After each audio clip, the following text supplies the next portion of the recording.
I've been a Muslim for, it's close to 5 years now, but I didn't know what was Islam. And I didn't know who was the Prophet Muhammad, peace be upon him, until I arrived in Jeddah, Saudi Arabia, about 6 years ago now. You know, I had some nervousness about it, and my friends at the U.S. Naval Academy in Annapolis, Maryland, they said, do you know what you're doing? You're putting yourself in harm's way. You're going to get kidnapped, somebody's going to cut your throat. So when I arrived in Saudi Arabia, I was scared to death. I didn't know quite what to expect.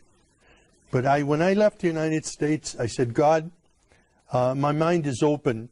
I don't know what is Islam. SubhanAllah. I've never been in an Islamic country before. And I don't know about the Prophet Muhammad, peace be upon him. But show me what is truth and what is not truth. And I came with an open mind. My sponsor, Dr. Safi Kaskas, was a great blessing to me. He brought me there to work with him on this project. And when I arrived, I was afraid to walk on the streets. So I said to Safi, I need to go to a grocery store. Can your driver take me? And he says, well, the driver's not available. But he took me to the window and he said, do you see that that shop over there? You can go there. And I said, well, how can I get there? I have to walk on the street. I said, it's dangerous. He laughed. He said, walk. And I was hungry, so I walked. And I looking, nothing happened. People were coming out of their houses when they saw me, inviting me into their homes for tea and coffee. SubhanAllah, the exact opposite. Incredible. This was not what I expected. Wow. I had been in countries all over the world. I studied in Taiwan, in Russia, and different places. But never in my life have I been in any country that respected me as much as an American, and even as a Christian, as Saudi Arabia. There were no churches there for me to attend. I wanted to be with people who prayed. And I asked my sponsor, can you take me to a mosque? Because from my window at night, from where I was staying, I could see people going in the mosque, coming out of the mosque. I saw people praying, children playing football out in the parking lot. And it looked like a typical American church to me. So I said, those people are praying, and they're praying to the God of Abraham. I would like to go and be with them. SubhanAllah. But my sponsor was nervous about this. He says, I'm going to take a Christian into a mosque. He didn't know what the response would be. So he didn't say yes or no. He put me off for a while. Finally, I walked to the mosque, and I knocked on the door, and I said, my name is Sam. I'm a Christian from the United States. Is it okay if I come inside? And the Muaddin, Shafiq Zubair, he hugged me. Wow. And he said, please, come in.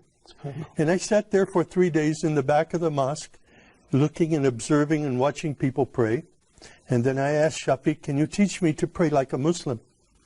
And he taught me the first surah of the Quran, Alhamdulillahi Rabbil Alameen. It was such a blessing. I was memorizing only sounds, but then I would look and I would try to figure out what each sound meant, what each word meant. And as I studied it, I saw Ar-Rahman Ar-Rahim, grace and mercy, forgiveness of sins. Wow. My life was transformed immediately. It was the love of God and the love of the Muslims around me that drew me to Islam. No, I came to know Islam there. I studied, but it was at the Islamic Education Foundation. Dr. Sadiq Malki took me there, and I said Al-Shahada there, and I received a card that I was an official Muslim. I got in the car and went to Mecca immediately. Wow. And when I saw the Kaaba for the first time, and fell on my knees and my face in prayer, it was there that I was just filled with God's Spirit and understood the love of Islam, the mercy of Islam for people everywhere. SubhanAllah. It was invigorating. It was, I was enthused in my faith. I was confirmed in my faith by prayer at that time. And it was the first time for me to kneel and pray with other Muslims. It was a great experience. I was totally misled by what I saw in news reports in the West before I came to Saudi Arabia. And I'm very grateful now to be a part of of a historic faith that is known for its mercy and not its violence, was mischaracterized by Western media. Of course.